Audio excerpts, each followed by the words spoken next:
Hello, and welcome to the 8th session of Form and Function from Afar. I'm Karen Hardy.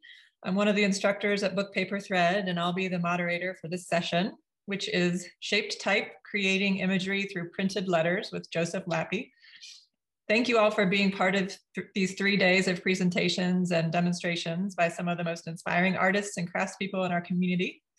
We're so excited to see how many of you, over 2,000 people now, registered for the conference, and how many of you have been introducing yourselves and your work in the online portal, connecting with friends and colleagues there.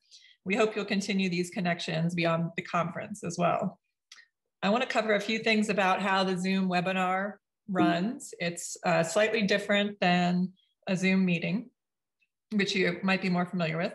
Since we have a large audience, attendees will not be connected by video or audio, but you can certainly ask questions and make comments. There are 2 avenues for that, the chat and the Q&A, which you can see along the bottom of your screen. We have assistants monitoring both, and we'll use the chat for sharing links to things that the presenter mentions during their talk. And the Q&A is where you can type a question for Joseph. We'll either type a response there, or Joseph may answer the question live at certain points during the presentation. So questions in the Q&A, comments and other types of sharing in the chat. In the chat, it's important to remember to switch the blue box at the bottom to panelists and attendees so that everyone can see what you're sharing. So while we're just getting started here, you can go ahead and open up that chat window and share with us who you are and where you're from. We like to see the range of places and communities that are connecting online today. If you think of a question after the fact, there is space to post follow-up questions and continue the conversation on the conference website. And if you experience issues connecting or other technical trouble, don't worry, this session is being recorded and it'll be available first on our website, the conference website, and later it'll be uploaded to Book Paper Thread's YouTube channel. So if you miss anything, you can rewatch any of the webinars after. I'll introduce Joseph in a minute and hand it over to him, but I want to acknowledge our sponsors who made it possible for us to offer this virtual conference to you all for free. We have 10 fabulous sponsors listed on our conference site and shown here. Please check out what they're sharing in the virtual vendor fair. See what they have to offer by following the links to their websites. And I know some of them are offering discounts for conference attendees right now. If you're looking for more online learning opportunities, consider the offerings at Book Paper Thread. We cover a variety of topics in book and paper arts and offer different styles of workshop, from pre-recorded sessions, month-long courses, to live weekend workshops. So now to introduce our speaker. Joseph Lappie is the chair of the Art and Design Department and professor at St. Ambrose University in Davenport, Iowa. He exhibits nationally and has artist books in 60 collections around the world. Joseph develops and executes free public art workshops for his regional community and produces printed posters and booklets for social justice-based organizations. And now I will turn it over to you, Joseph. Hello, everybody. Thank you for taking the time to come out and hang out with me today. Thank you to Karen and Andrew and Linda for inviting me. I'm really excited to be a part of this. In full disclosure, I needed it after the past year of being in a house with my 2 kids pretty much nonstop. So giving me some sort of focus was nice. I'll just kind of jump right in. Today, the plan is I've got 3 short videos that I'm going to share with you, and then we'll take time after each of those videos if anybody has any questions regarding what's going on. And then I have a short live demo at the end. And the process is something that I've been playing around with. I developed it for a class that I teach called Print Paper Book. And so in that class, there's 3 projects. The first project, students make handmade cotton, and then they print on it. And then the second one, they do abaca, and they do a bind out of that Abaca. And then the third one, they do a relief print concertina. And I've been at Ambrose for about 12 years, and I was initially hired to develop their book arts program. And part of that was coming into a shop where almost all of the presses were broken. And we have a couple of CMPs and a Vandercook 325, and then more traditional presses as well. And I feel really proud of having grown the letterpress and paper space in this space over the past 12 years.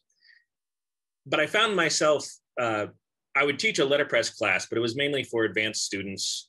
And we're a smaller institution. And for any of you that are teaching or that go into institutions, you might know that there's been an increasing push to have more and more students in classes. So once when I had a letterpress class of 8 or 10, that was enough. And then suddenly it needed to be 15 to 20. And not only is it kind of unsustainable in the shop to have that many people for the size of our shop, but we just didn't have the upper level numbers for that. And I tended to teach gen ed students or lower level students, freshmen and sophomore, more traditional print processes. And I don't know why, right? So like I should have been really developing letterpress and paper all along. And so in the past couple of years in this class, in my intro to print class, letterpress has really become forefront. And I'm trying to utilize techniques like monotype and relief that they're comfortable with an introduction with the press where they're not going to break it. So that's kind of where the idea of this process comes from. It's most of what I'm going to do on the press today is utilizing the cylinder as a press, but not using its inking mechanism.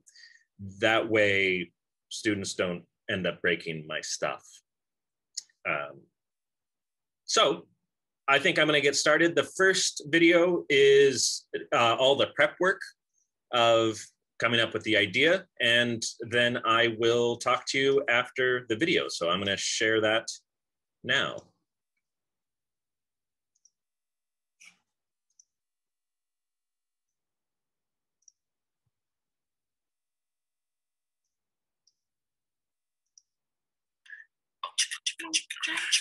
Shape text, creating imagery through printed letters. Just Lappy. Our goal today is to learn how to create a one-of-a-kind or variant relief print, utilizing wood or metal type as your matrix. I'll be using wood type so that it is visually more apparent, but if you do not have any, no worries. The process still translates, although it may require more passes. To begin with, you need to have a certain number of things to prep. The first thing you need is some Durlar or acetate. If you look in here, oh, that's beautiful. Durlar works great because it is thick, it tends not to crinkle. You are able to draw it easily and you can cut it easily. I would go thicker if you had to choose not Durlar, so at least this level, if not more thick.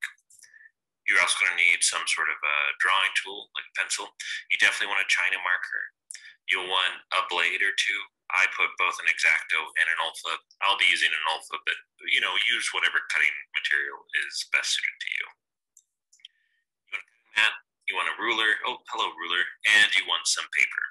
In this case, I've chosen some handmade Abaca from our paper studio. And then finally, or actually to begin with, you are going to want your idea. So I came up with just a quick sketch of a bald-headed man. This is going to go in 5 stages, but more passes than that because I'll actually build up each level with several levels of the same color. So we have number 1, number 2, number 3, number 4, and then actually number 5 is the negative space of the first one. And that's just in case we want to do something with the background. creating a gradient. You wouldn't necessarily need to have that. I'm going to clear my space so that I have plenty of room to work. Just more or less putting everything around my side. Of course, you do you. Boo. Look how organized I am. I'm going to grab my Duralar. I'm going to pull out a sheet. And ultimately, you'll need as many sheets of Duralar as you have stages in your print. So I have 5 stages, but one of them is the negative space, so I need 4 sheets of Duralar. For me, I like to have the Duralar be the exact same size as my paper. This is to keep registration as easy as possible. And as you who are printmakers know, the more things that you can do that minimize error, the better. So I'm just going to cut my piece of acetate to the exact same size as my paper, so that when I lay it down, I know my registration is more than likely to be exact. That's me moving it out of the way. Yep. I did go ahead and prepare a number of these sheets so you didn't have to watch me draw them all.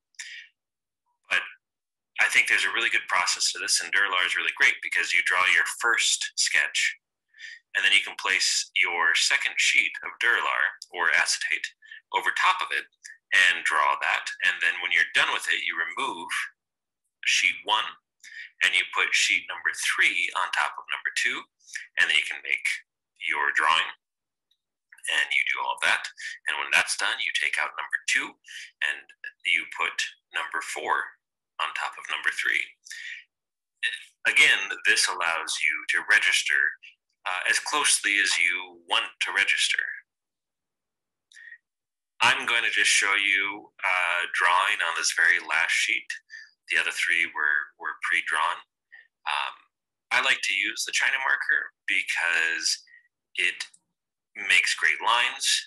It doesn't come off super easily, but it is able to come off. So you're just using water and a little bit of pressure. If you make a mistake, you can remove what you're doing, but it's not going to come off on your image, and it's not going to come off just from handling it. The face that I'm making is quite simple and almost mask-like. So I just put in a mouth, and I put in a little shadow below the mouth. I put in a neck shadow. Here is kind of a nose and nostril shadow. I'll get the eyes, some eyebrows, and ear holes in. I do want to caution you to keep it easy in the beginning. The smaller marks you make, the more risk you are to not really get the results that you want. And that can change over time, but it might require you running 3 or 4 or 5 passes in order to get that to the tone that you want or to the recognition that you want. It's a little easier with these larger shapes like number 1 and number 2, where there's just going to be a lot of information there. I'm going to move those out of the way, and just I'm going to make a quick cut here, and then I'm going to speed it up again so you don't have to spend 10 minutes watching me cut these things, but I want to prove that I actually do. So here we go.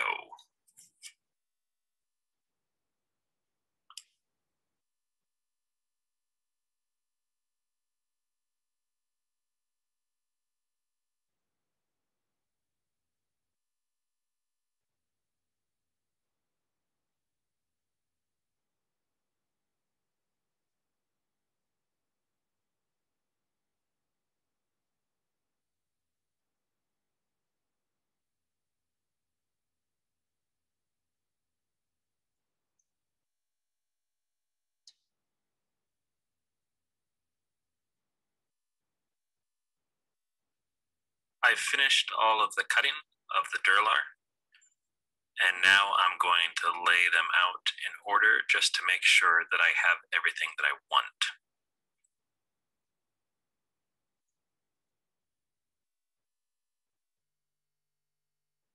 This is just a visual to make sure that I'm not missing anything.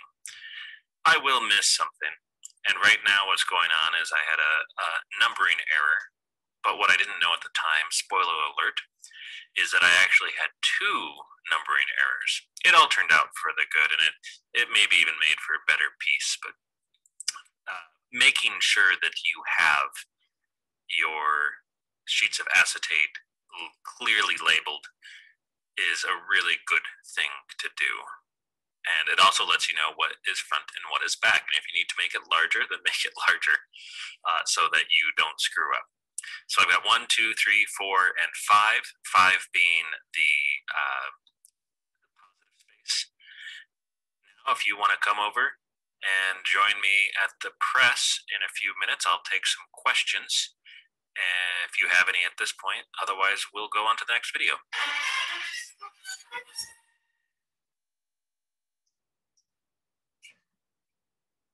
So that was the first video.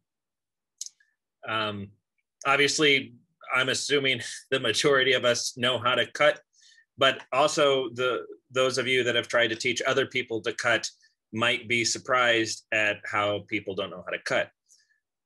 So that is the whole beginning process. And if there's any questions about that process or the supplies or anything, I can take that right now. Otherwise, I'll just move on to the next video. So Joseph, so to clarify, you were working with a China marker for the drawing? Correct, yes. Okay, and they asked where the materials used are, and that's in the handout that's on the webinar tab in the course area. Right.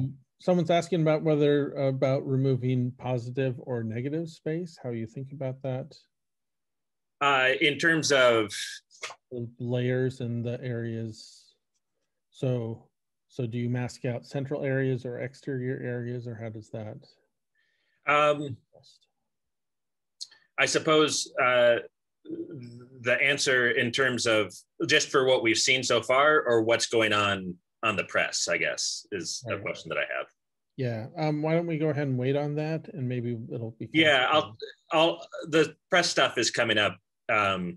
I would say that if you have any interiors, what you want to do is, at least initially, if you're just starting off, I always suggest that you make sure that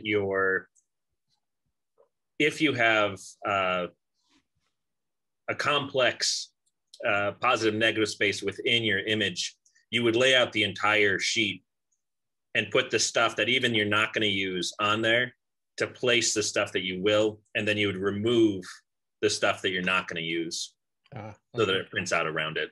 Placement, okay. And I recognize on the sheet I have it, but I didn't specify that the Durlar thickness that I'm using is 0.005.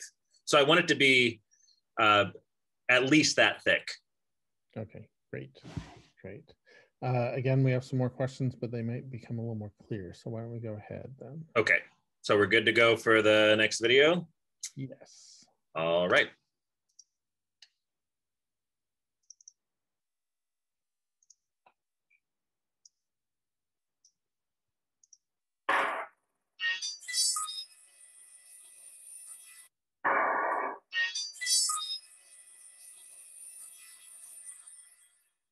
Now made it over to your inking station. And that can be whatever it is that is your inking station. In this case, I have a glass table, but that could be a piece of plexiglass that you have, maybe something that you use for monotype. It could be parchment paper, it could be wax paper from your kitchen, just something that you're able to mix comfortably the inks that you need to. And you do want to pay attention to being able to use a brayer on top of it. So something that's not too crinkly. Beyond the inking station, we need to think about ink. And this is where it gets a little complicated. Traditionally, letterpress uses oil-based or rubber-based inks. today I'm going to be using Akua ink. What I prefer is actually Calico ink, which is a oil-based ink that actually is able to be cleaned up with soap and water. Akua allows for the same thing. But let's stop for just 1 second to talk about different ink processes, and then we'll get started again. So this is me again. I just wanted to stop here very briefly to talk about my decision for using Akua and Calico.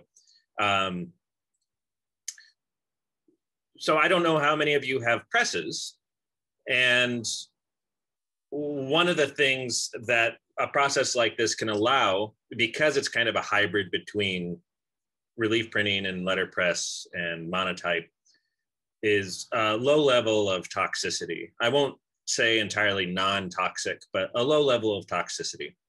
And because I'm using brayers on the wood type, as opposed to putting it into the inking system of the press, I feel pretty comfortable using things like Akua and Calico. If you have access to a press and you feel really strongly about maintaining using Van Sans rubber or oil-based, then it will still work wonderfully, and maybe even better. But for those of you that don't have that or are trying to have low toxic or non-toxic studio practices, Akua and Calico work really well for this. And I think there's a study at the University of Saskatchewan that deals with Akua and Calico and another ink called Hawthorne, which I'm not familiar with.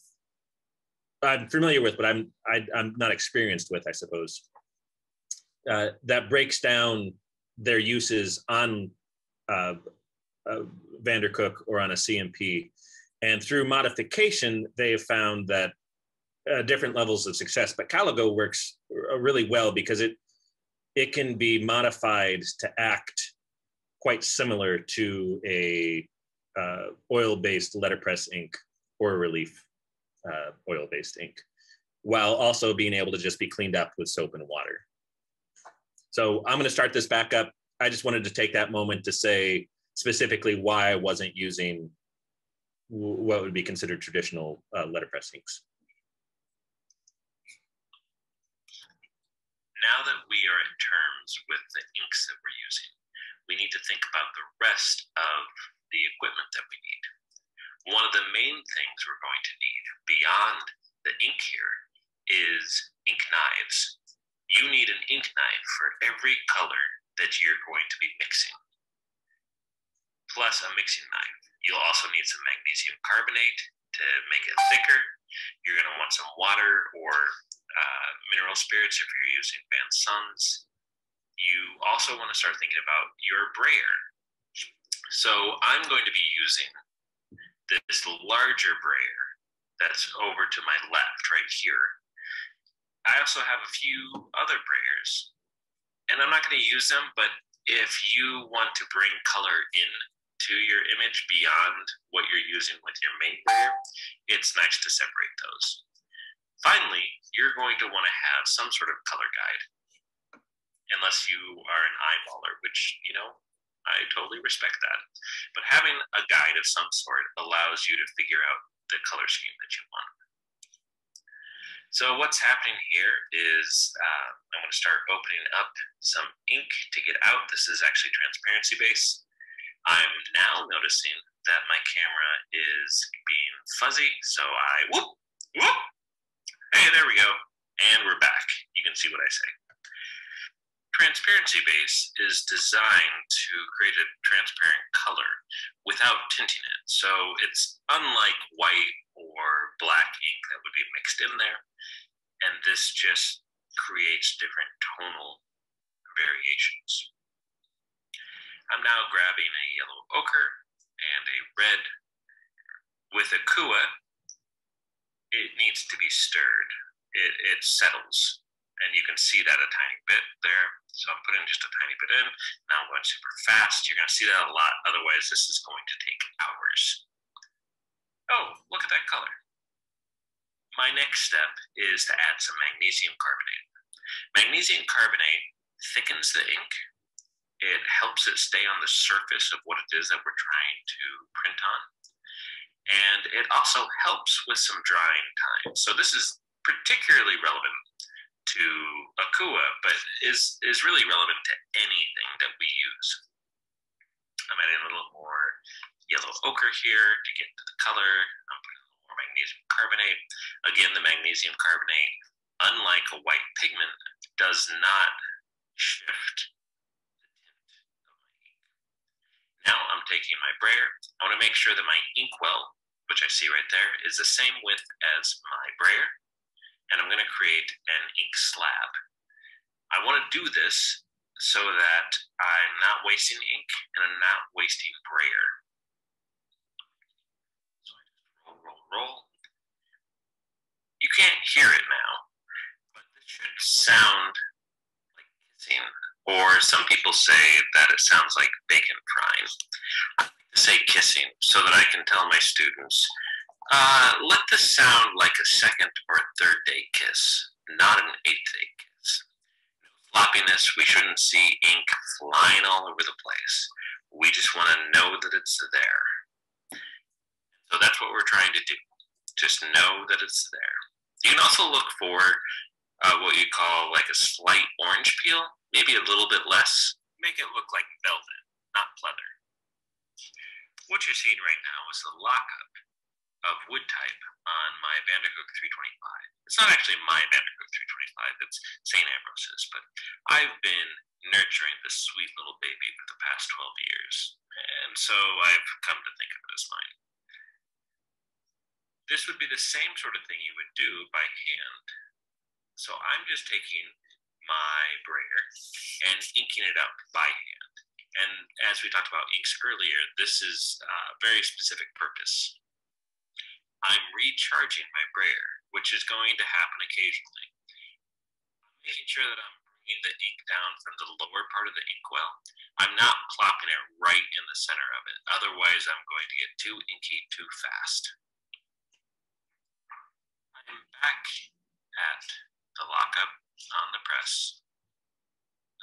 Normally, the first couple of times, you've got to ink it up a few times, particularly when you're doing it by hand, in order to make sure that your ink is where you want it to be.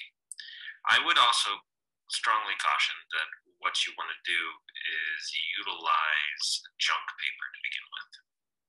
But what's happening now is I have done all of that, and I'm going to place my first number 1 transparency down onto my lockup.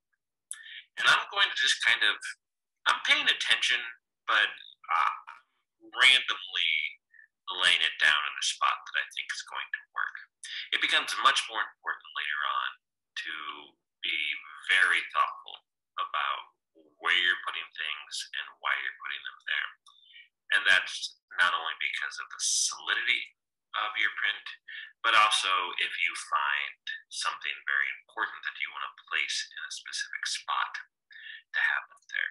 But as this is the first run of the lightest color, it might not be as important.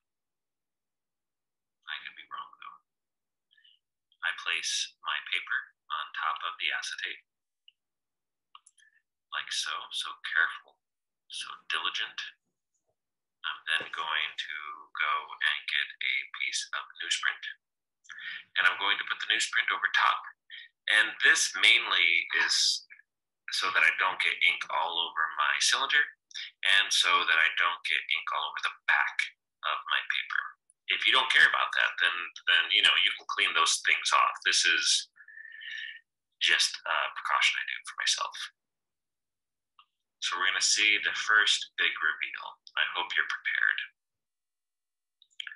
OMG, it's amazing. We're done. The demo's over. I get it. Stage number 1. Good job for sticking with me. So I take off the acetate, and now I need to re-ink. I come back over to my inking station. And all I'm going to be doing is using the exact same color, because my plan is to maybe ink this 4 times per color so that the transparency in the ink can slowly build up over time. I'm back at the lockup. I'm inking it back up. It's beautiful, it's wonderful. Think of it like meditation. You are a river, you're a tree. Give yourself a moment to think. I'm now putting the acetate back down. I'm not worried about cleaning it, but you will notice I'm putting it in a completely different spot than I did before. And this is so I get a completely different layout than before. I've kind of chosen to make sure that on the right top side is where I always lay things down. So I am eyeballing that to a small extent, making sure that that corner always lines up. I'm using the other side of my newsprint, again, so I don't get any sort of transfer of ink onto the back of the paper. And I will get a little bit on the cylinder, but I can always clean that off at the end of the day. So it's a roll. The roll back is nothing but a trip, so that's not a double roll for those of you that don't use Vanderhooks often. It's really just the forward roll that I care about. But now I have 2 layers. And that looks better than the first one, right? If you don't agree, that's okay. I'm not going to judge you. But we're building it up. It's a slow build up. We're slowly building up, so calm it down.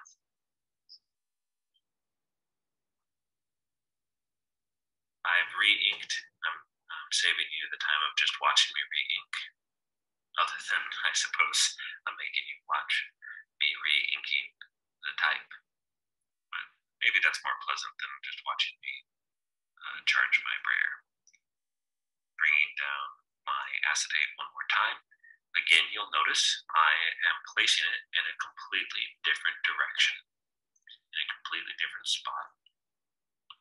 Putting my paper down very carefully, using that right corner as my ultimate guide. And then, of course, taking my newsprint, placing it down over top. And now I've got a new one. Again, if you don't mind the back of your piece getting inky, then you can save some paper through this. I just recycle this, or I reuse it once it dries for other projects. I'll lift this up so you can see. This would be number 3. So it's becoming more solid, right? Still not perfect. Won't ever be, to be perfectly frank, but it's looking more like a head. It's looking more like a bald man's head. I feel good about that. I'm skipping you having to watch me recharge again, except for to recharge the type, because for me that is very calming. So let's just watch it.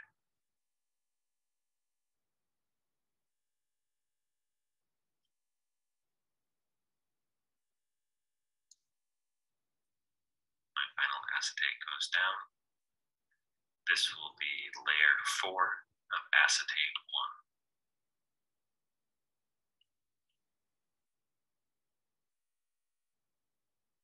Placing down my paper.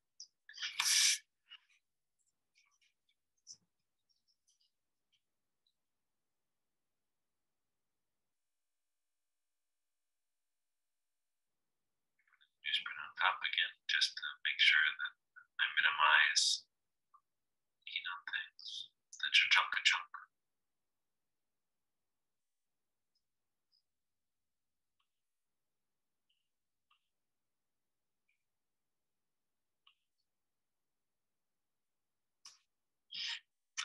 This will be the 4th one. At this point in time, I feel fairly good about that first color and the transparency sitting on top of the transparency, sitting on top of the transparency, sitting on top of the transparency. I'm just going to move this around. What you can use eventually is the ink on that acetate. You're just watching me mix a slightly darker color here at a high speed. You're watching me ink up at a slightly slower speed, but at this point in time, you've got it, right? Like, you don't need to watch that every single time, super, super slow. So cha-chunk, ka-chunk.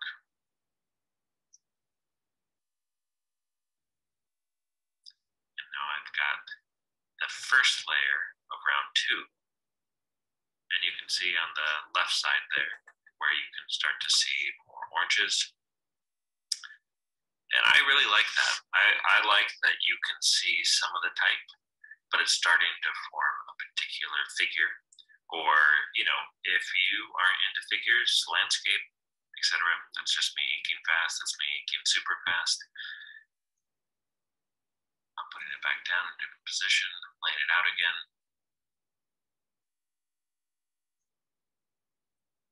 Layer 2, it gets a little darker because the transparency is still there.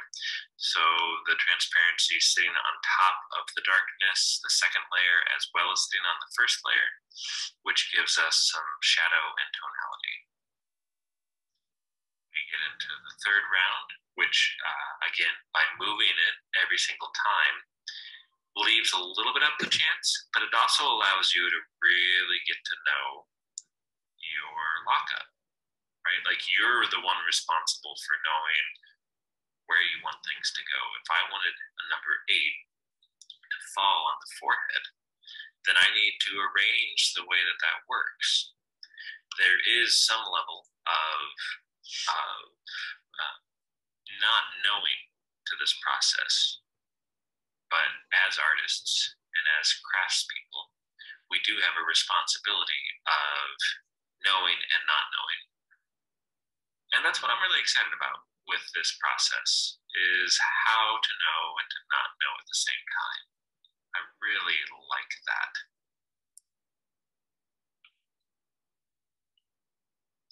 This will be my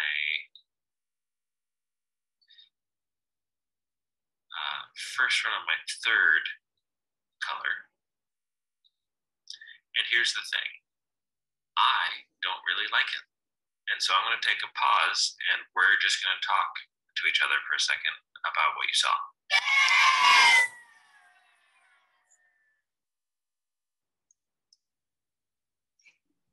Okay. So before I speak as to what my issue with it was, maybe I can answer some of the questions that maybe have popped up. Sure, absolutely. So Ellen's asking if the acetate affects your wood type or damages it at all? It has not at any point so far. Great. Do you ever print with dampened paper, or is it dry? Yeah, so in this case, in the demo, it is dry. Again, I would say if you have access to a press, you have a lot more fluidity about what you do. And so there's a lot of papers that need to be dampened. And there's some that don't. The Abaca that I used, if you want to know the truth, so I have students that make a bunch of paper and then they never take them. And so then I just have like these stacks of paper that I'm not going to throw away and I use. And so this was some leftover student paper that was decently pulled, but not wonderfully pulled. And I didn't want to wet it. I would also say when you're dealing with a Kua, you really don't want to use anything that needs to be dampened. You could probably get away with a misting and then a blotting, but you wouldn't want a Rees BFK that's like quite wet because of the aqueous nature of the ink. It's gonna make it spread a little bit. The Caligo doesn't have the same restraint or restrictions rather. It works very similar to other inks, and with Van Sun's or a litho ink or a relief ink, the same thing would apply. So it kind of depends on what kind of paper you're using. But for this demo, I did not dampen it. Great. But you certainly would in some cases. Good. Do you modify with magnesium carbonate both calico and Akua inks, or just? I do. I basically, I always put a little mag in everything. So I have to put a lot in Akua. If you've used Akua, you probably know that. It's very, very runny. It's my biggest complaint about it is you have to modify the heck out of the thing.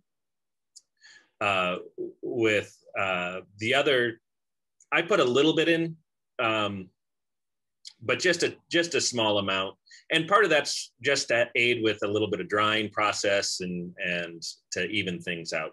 But yeah, a lot for Akua, little to medium for calico, and then your preference once you get into Van Sons or oil rubber based. But I almost always put a tiny bit in everything. Great. If you're working with oil-based inks, do you have a preference? There's someone's interested in using litho ink. Yeah, litho ink works. I've certainly used litho inks on a press bed. Again, I'm using the less toxic inks only mainly for those of you who don't have access to good ventilation. So if you want to use litho, some of them are stiffer. So I wouldn't use like really, really stiff litho inks, or just prepare to, spend a long time smoothing it out. But I've used litho inks on a press before with fine results. Great. Someone has a smaller press, so I think it might be, we might save that one until you talk about hand printing. Oh, okay. So, great. And I think that's it for now. All right. Well, why I stopped there, and if you remember so long ago from the first video, I said that I actually made 2 numbering mistakes. And what I did was I caught one, and my other mistake was I should have had number 2, number 3, and number 3, number 2. So when I printed that last run, I actually got way more dark than I had planned on. And it threw me off for a second. And so in full disclosure, what I did was I took a break and I went and I recut a new sheet of acetate. So that ink is still there, but I did I guess a 6th sheet that would act as my 4th sheet to replace the one that I did right there. And that's kind of nice, because as soon as I saw it, I was able to stop and I was able to correct it. Anyway, that was that whole part there is when you're up close, you can really see it cleanly and concisely. And when you're dealing with colors, particularly for those of you that love color theory or are colorists, my argument is always to go lighter first, because you can correct into darkness a lot easier than it is to go back to light. And so instead of running with it, I just decided to let that be and create something that was going to be darker around the sides, because there's transparency in it, so that it wasn't going to be as impactful. Does that make sense to everybody? I just made a new screen, a new acetate, basically.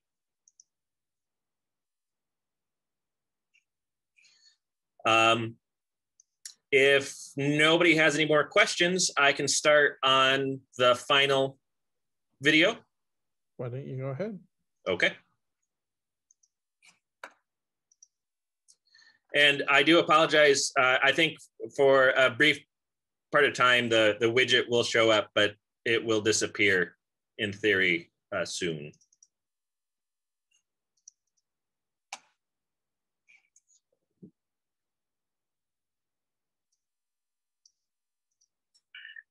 Now that I'm all back into my sorts, I'm going to mix a slightly darker ink. I'm going to mix this so that it sits on top of one layer that I wasn't really happy with, giving it a distinctive personality. The benefit of the transparency base is that I see that, and the transparency base with only one layer wasn't too aggressive.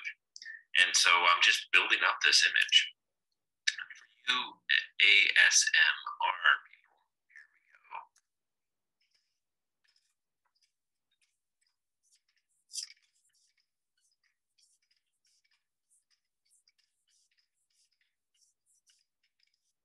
Calm it down.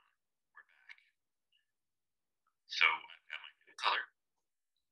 I'm going to ink up my blocks with my new, slightly darker red.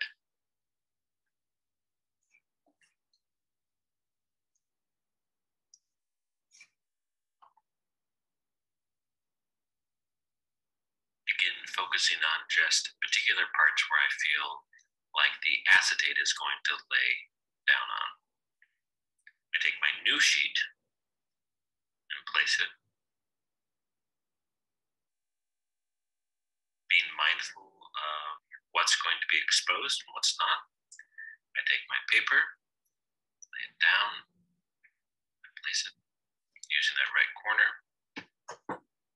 You can start to see a little bit of an oil buildup on the backside. That's going to happen, particularly if you're going quickly. And now, for all of you that love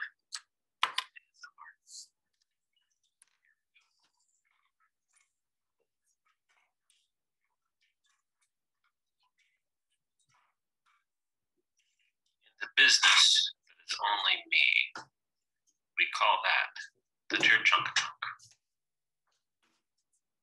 See what it looks like.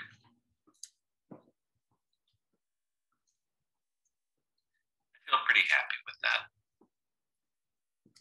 I get a dark side on the left.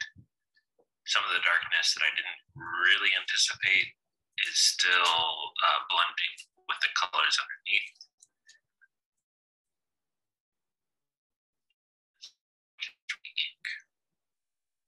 I'm going to do another series of layers.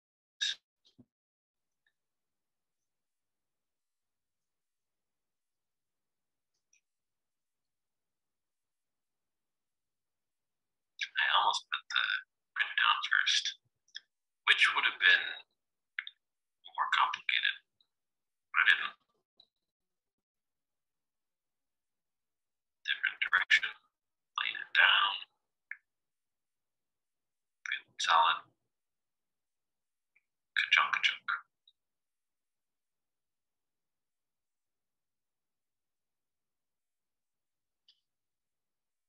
Right now, what I'm really paying attention to is if that's enough or if it's not enough. In this case, I don't feel like it's enough, so I go back and I add another layer. But the number of layers is going to be completely based off of the thing that you're doing.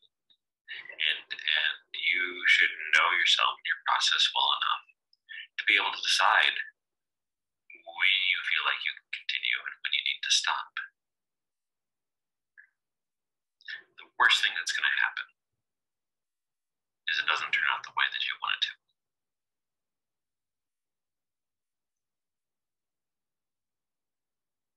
I have it upside down, facing it off that corner.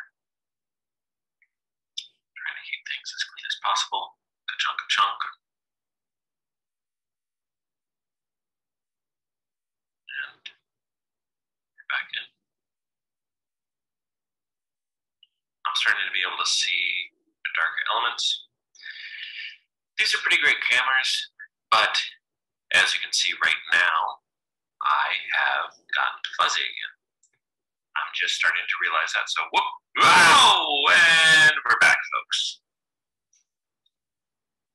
It's kind of annoying to have to do that, but it's also kind of nice to know the thing that you have to do to fix something. And I feel that way about this press, and I feel that way about printmaking and paper making and bookbinding is there's always going to be those things. So as long as you know that one thing that can get you back on track, you're doing okay. You're in a good spot. So I lift this up. This is going to be the last layer. I feel like I've got a good solid darkness on the left side there, creating some tone, creating some shadow. And I'm going to come in and work on my final color. This is going to be for the areas that are more mask-like, the eyes, the mouth, some nose shadows, some ear shadows, a little bit under the chin. So I am trying to get something darker. I feel good about where the image is right now, but I am going to go ahead and take a small risk and add that last color on, and to put in the mask elements, the eyes, the nose, and the shadows. You'll also notice that on the last run, I did get some ink on the far right side of the front of my page. I'm not going to worry about that. I'll just trim the paper down when I'm done. I would highly suggest that if you were going to be worried about getting ink on your paper, that you might have a larger sheet and then cut it down to the size that you want it, as opposed to cutting your paper to the exact size that you need first. It always gives you a little extra wiggle room. That extra room allows for what most of us will do at some point in time, which is screw up. I certainly do it with frequency.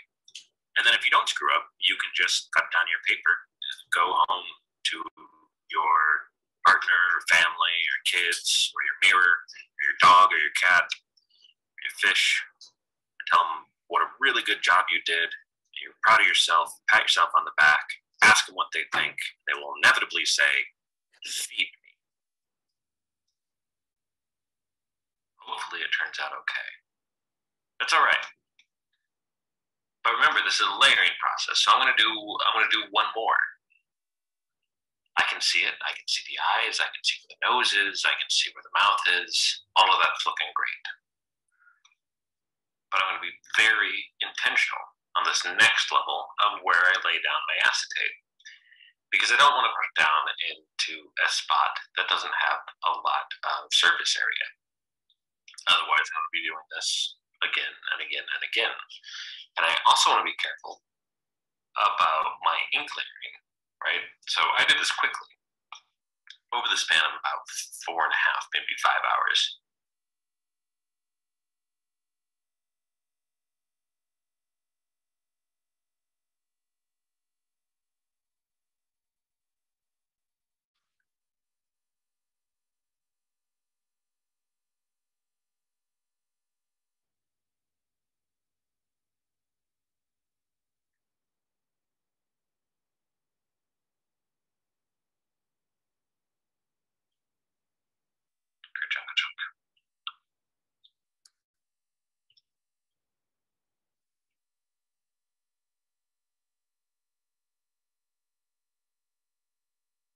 I'm going to flip this over and see what my second layering of those features look like. And I am pretty happy with this. As always of issue, it's time to try and figure out when to stop. I think that is a common concern in most art making. And I have to decide if this is enough or not. I don't think it quite is, but almost. And so I'm going to do one more round and call it. I don't know that I'm calling it now, but I'm just telling you. I'm going to give away the ending. I'm calling it after this. The other thing I'm going to do is initially I was going to do a negative space gradient. And I mentioned that in the first video. But I really couldn't come up with a good color that I wanted for that. And with this being handmade abaca, there is a really nice visual texture. the paper itself has enough information that I didn't really need to add anything to it. By adding the gradient, I run the risk of choosing the wrong color or the wrong pattern or the wrong layout, things that I could have solved in my early sketching, but I didn't really get to that color level in my sketches. And because the Abaca has a good texture to it, I feel like that's a good solution. And therefore, I'm not really willing to take that risk this go around. This is really meant to be an inquisitive process, utilizing techniques found in letterpress, monotype, relief, and poussoir. It's creative in nature, and while it can be used to produce multiples, you should probably expect them to be variants, or just embrace the one-of-a-kind nature of it. Shape text, creating imagery through letters.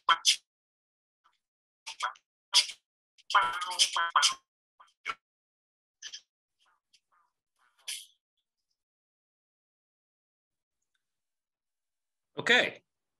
So that's the end of the process. You might see I'm in a different space, and that's so I can do that quick live demo here in a few.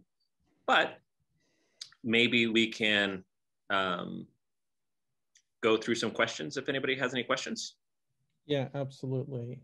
So some questions about cleaning the acetate, cleaning the press between colors. How often do you clean? Do you think it's necessary?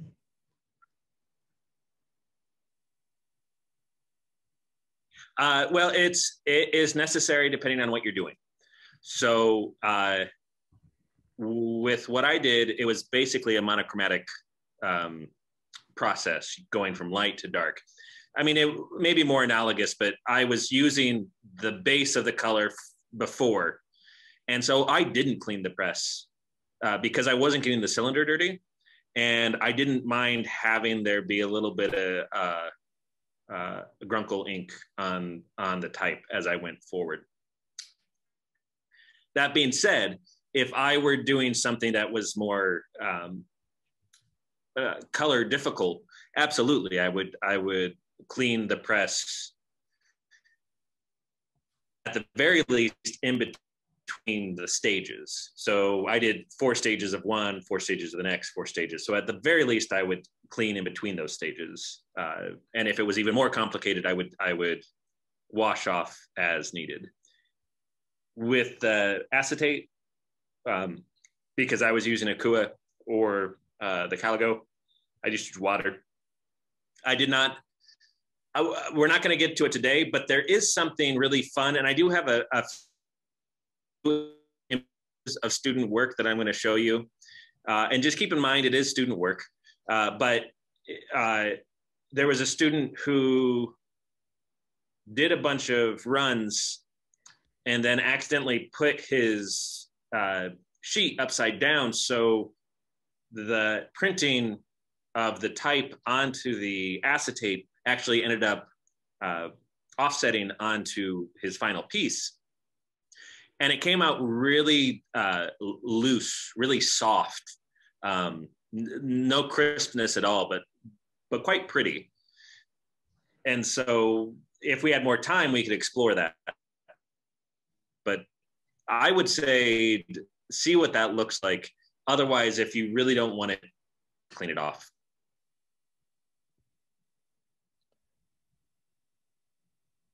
Great. Kathy wants to know if you, what the moisture or the darkness coming through the paper is. Is that water or oil, or what's coming through the back? It is specific to Akua. And because that was a thin sheet of Abaca, and because I did it all in really one pass, as a printmaker, normally I would do 3 passes and then let stuff dry. And I didn't, I just bullied through it. So a lot of that is water and some of the oil residue from the Akua. As things dry, if you let that happen, that won't happen nearly as much. And it certainly won't happen if you're using a thicker or more cotton-based paper. But it's a mixture of water and oil because I rushed it. Great. And do you find that there's much embossment in the paper from the wood type or from? No. So this would also come down to, like, if you wanted to use a sheet of Reeves BFK and you moistened it in the beginning and ran it through, you would have an embossment. Because this was thinner and because I adjusted the level, there is little to no embossment. And if you wanted to get rid of it, you could run it through an etching press or rub it to kind of calendar it down. But I mean, this is the piece right here. And, you know, there's type that's all over and we're not seeing any sort of embossment. And I'm not seeing any on the back either. Great. Or very little. Great. Robert's asking if you use it in teaching, what strategies you have for facilitating groups using this in a classroom setting? If they're doing like a group project where they were all into. You're breaking up, Joseph. So yeah, so it sounds like if you have a group of students doing this project, are they kind of teaming up on the press, or do you try to separate times at the press, or how do you get a group to do this? I separate times. Piece is an individual. It's a group. But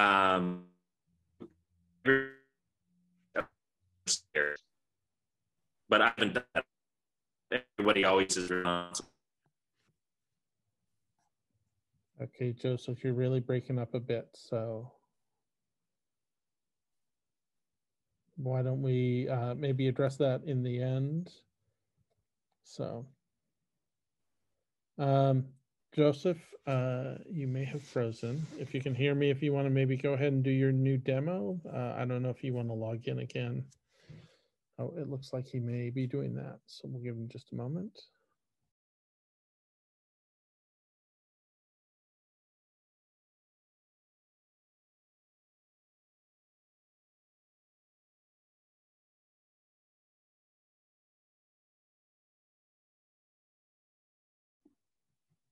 Hello, Joseph. Am I back there with you? There you go. Here's the, all right. One of the issues is where I'm at, there are different Wi-Fi signals. So when I was in my office, which is where everybody saw me initially, by the time I get out to the shop, so I apologize for any of that went on. Did I miss any questions? Was there something that I broke up on? Yeah, I think we can go ahead and move on to the demo, and then anything that I think we need to, we can address in the conversation area later. So.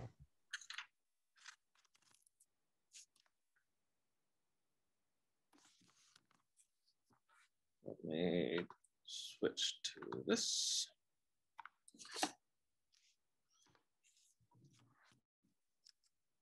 So is everybody seeing that okay? And I'm on a different audio now too, so hopefully you can hear me all right. That looks great.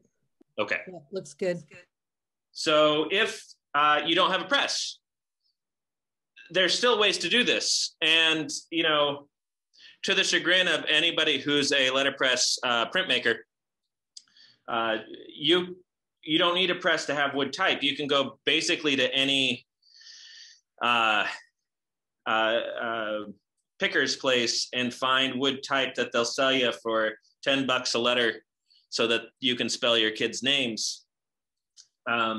So you could just get a little type, or if you don't even have wood type, you could always use linoleum and carve out your own letters.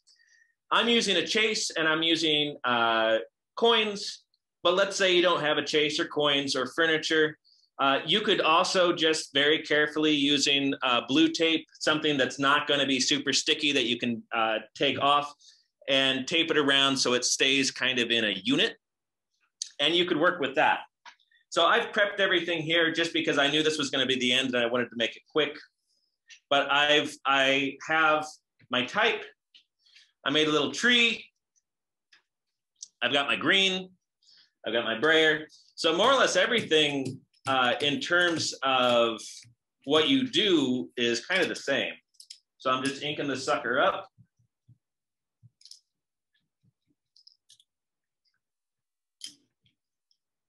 One of the big differences is that I'm going to want to just slightly tape down my acetate. So I am going to start by putting my tree right here.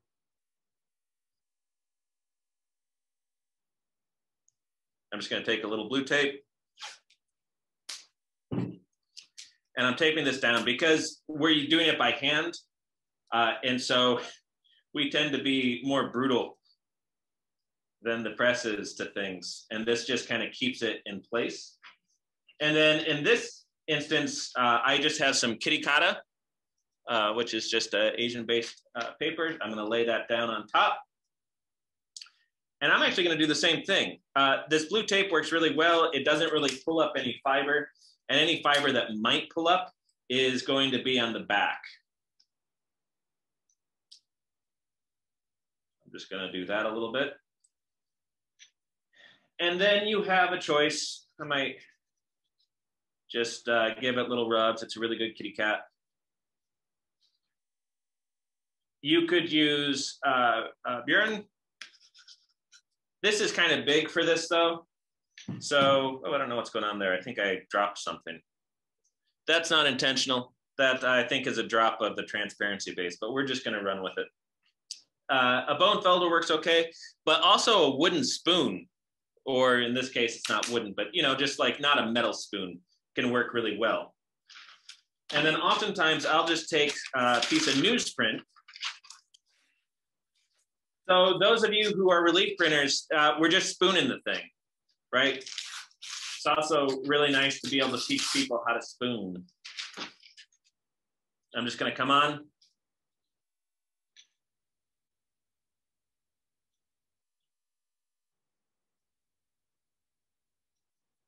I'm going to get most of it with the newsprint. And then a benefit of Asian-based papers is they're pretty thin.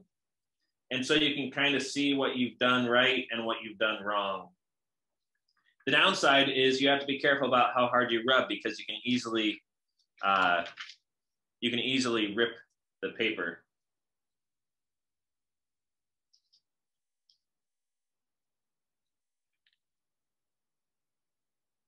So it takes a little practice. And this is definitely harder if you're trying to deal with thicker paper, right? So relief works wonderful with a cotton-based fiber like Reed's BFK or Arches 88, something like that. But you can't see it as well. And so sometimes the rubbing is a little more complicated.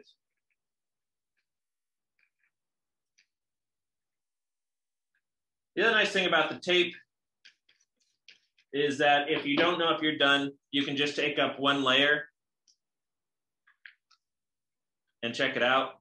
And if you feel like you need to put it back down, you can put it back down. In the interest of time, I'm not going to put it down because I want to do one more layer and then I want to actually do the reverse because I know that there was a question about the positive versus negative spaces. So I'm just going to set to the side. I'm going to re-ink this.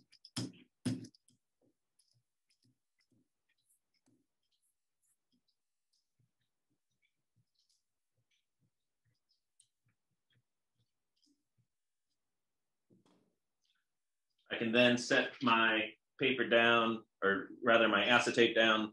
Let's angle it. We'll do that. Joseph, you're so daring. Like, thank you. So then again, I've cut my paper to the size of the acetate. tape that down.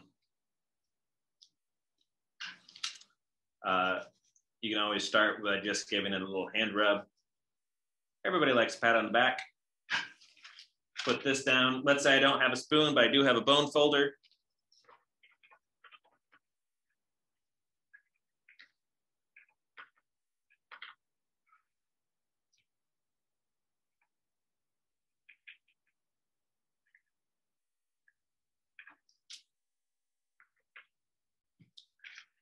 Lift that up, and again, I might just finish off the last bit.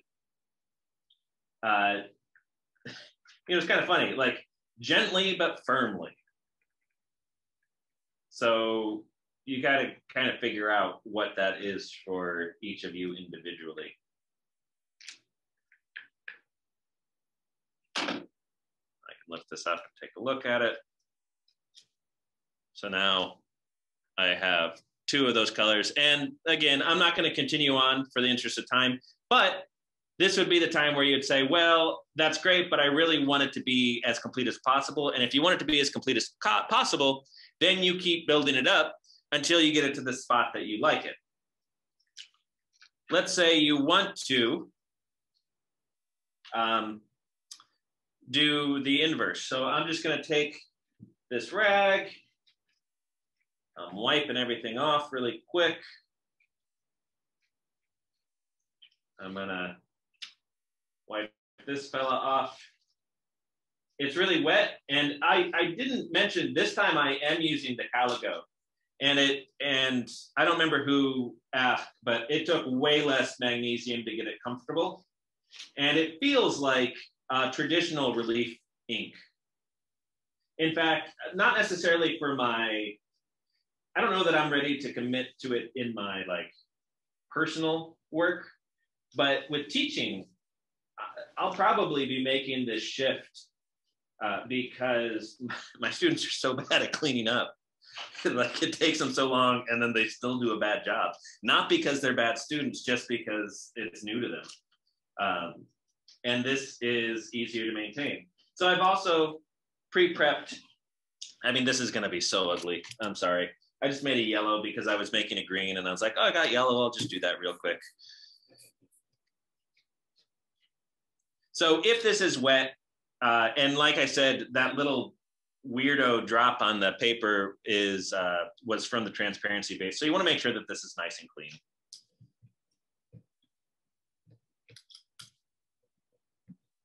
So you're just gonna ink up.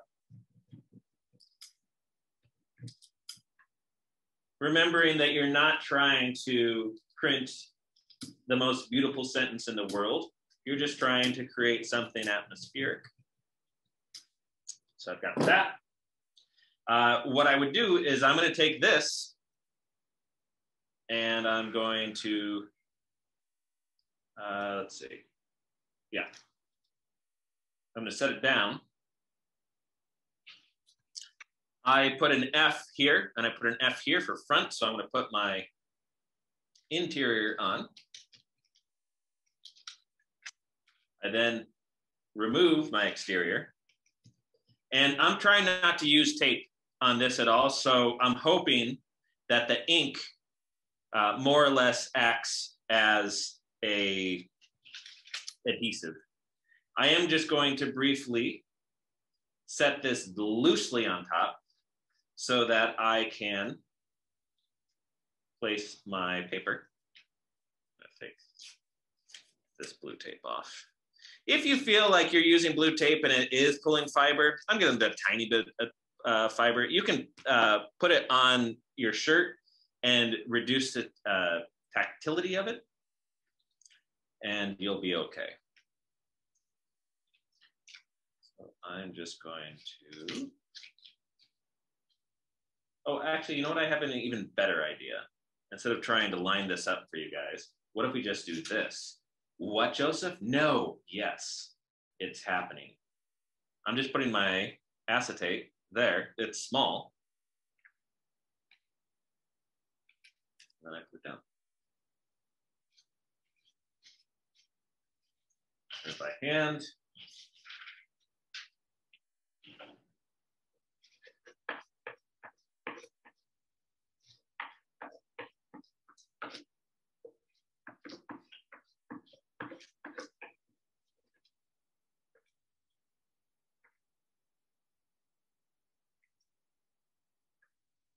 So I've got most of it at that point in time. If you feel like you're having trouble with it, one of the things you can do is really stand. When you're spooning or using your bone folder or using a baron, it really helps to get your shoulder into it. So if you feel like you're working at a high table and you're trying to do something and it's just not coming out the way you want it, oftentimes it's a pressure variation that you can do to help. So let's see what we got.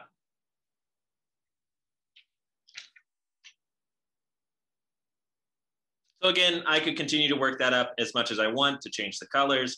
I could even do monotype type things where I'd bring in a brush or a brayer and kind of like paint onto the blocks to create blast marks or, you know, whatever. But I didn't do that. But you can, and you should if you want to.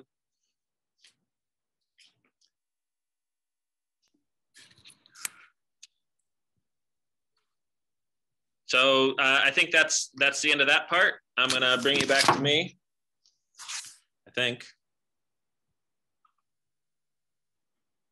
And I'm gonna go back to my office where it's more comfortable. So I'm gonna turn the video off just for a second, but feel free to shoot questions at me. Great. So a question about what you would use for your personal work, what kind of ink or paper? I know that might depend on the project. Yeah, so I know it's not a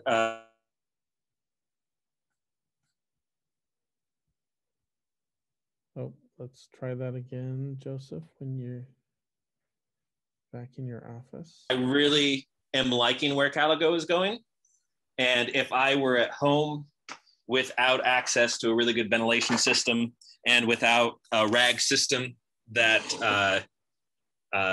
takes all of the chemicals out of the rags and recycles them, then I probably would start moving my way to Caligo.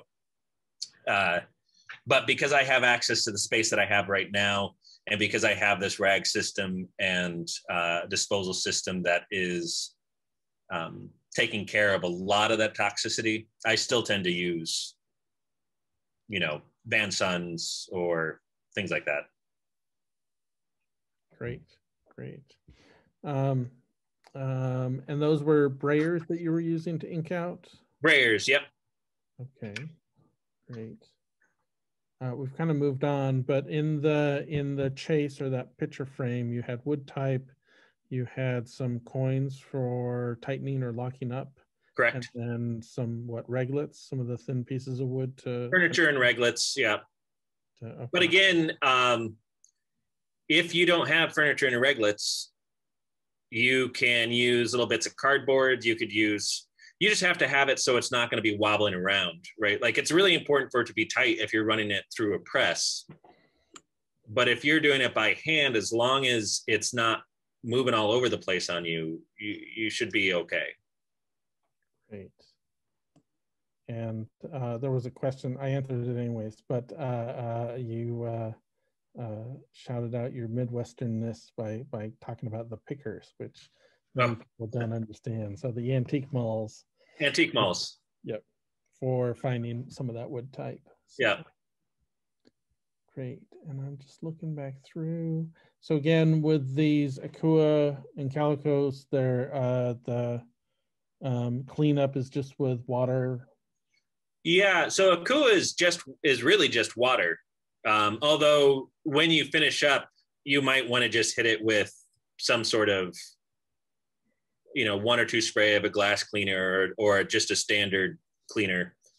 With Caligo, you want to really have it with soap and water. And I do believe that some of the inks are a little trickier. So what I've heard, although I haven't really experienced it, is that the white Caligo ink really needs to have soap.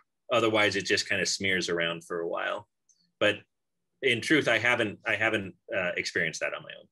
Great. Carrie's worried about concern with moisture introduced into the wood type. Yeah, so I don't know that I have a good answer to that.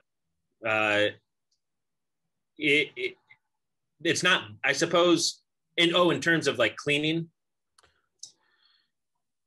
Yeah, I don't know if I have a good answer for that, Carrie. I'm sorry. The ones that we have in the shop have a really good coat on it. So it beads up really well and is removed really easily. And I guess I don't have enough information to know what a long-term effect is. Although if you go online there, I mentioned before this University of Saskatchewan setup where they tested a bunch of inks and the cleanup. And I'm not going to promise that they talk about the longevity of that. But oh yeah, Hans is saying you could hit it with a thin coat of mineral oil afterwards, which would also work. Yep. Great. And Mary's asking him, what are the elements of the made up press bed? I guess I'm trying to. Oh, what I did at the very end? I guess so, yeah. So what I mean, specifically what I used was a chase for a CMP letterpress. I had furniture, which is larger pieces of wood that you would use to like set your type, reglets, and then something called coins, which are just locking mechanisms. But again, if you don't have access to those and you have some type, you could just have a little bundle of type. And as long as you're using some sort of tape that isn't highly, that doesn't leave tacked after you remove it, you could just tape it around and using cardboard or bookboard or some sort of filling so things aren't moving around, you could do that. I'm curious how you might adapt this for use with maybe a CMP or kind of like a crank down book press. Yeah, you know, when I first initially was going to do this, my idea was much larger than the time frame that I have. So with a CMP, what's going to end up happening is it's going to look much more like a traditional frisket, I believe. I would still, the tests will be out, but my hope is in the next month to make a video about it, because I didn't really get a chance to explore it. But I would imagine that a lot of the stenciling would happen on the bed, I think. Great. And then, yeah, for like a book press or maybe a hydraulic press or something, you would kind of put it all together and slip it under. Yep. Yeah, so that would be pretty easy. That would just, I mean, that would be easier than using the spoon. The pressure should be the same. Depending on how you have it, you might find that if you have a blanket on top of it, it might squeeze into those spaces a little easier, particularly if you're using small things on a book press or a hydraulic press. Great, great. And I'm looking to see if we have any last questions that we might have missed. So again, you had one frisket for each color or each layer. Yep. Could you split that up if you were trying to get a more complicated shape? Yeah, absolutely. So for me, the main thing is, right, so I always have my positive and negative. So at any point in time, I could have always used my negative space. And I could have also very easily cut more into that or cut more out. And as long as I kept track of them and lay them all down together, I could put everything in and then just remove what I needed to act as stop outs. Great, great. And just before the people that are still here, I'm going to just show a couple of quick student works, if that's okay. Sure. Yep. And then we can keep going through questions, but I just wanted to show you what freshman and sophomore level, primarily gen ed students actually have done with this.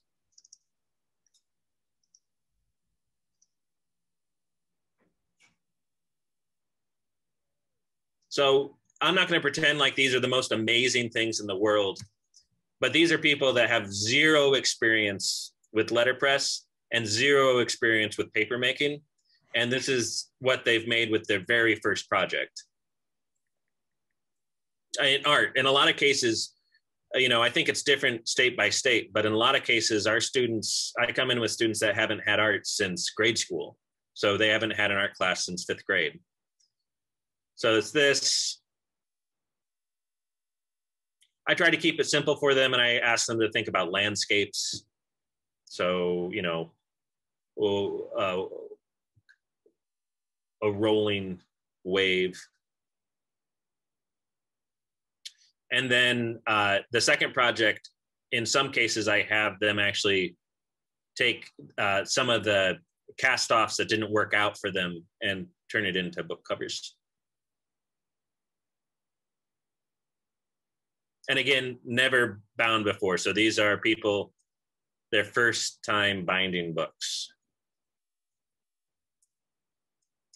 And that's all for that. I just wanted to show that, you know, I didn't have a lot of good visual examples, but I thought to show what beginning students might do with something like this.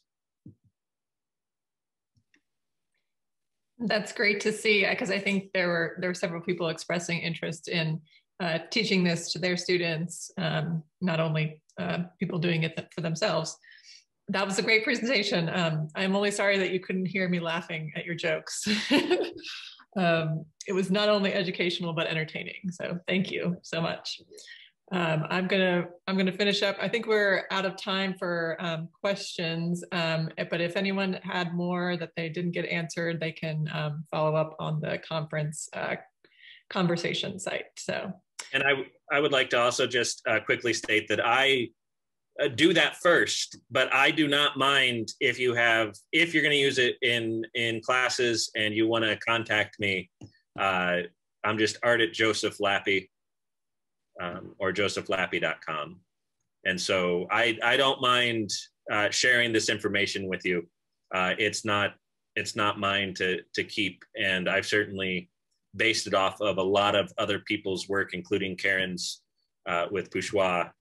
So if you want it, I can give you examples of those images or just walk you through what you were thinking.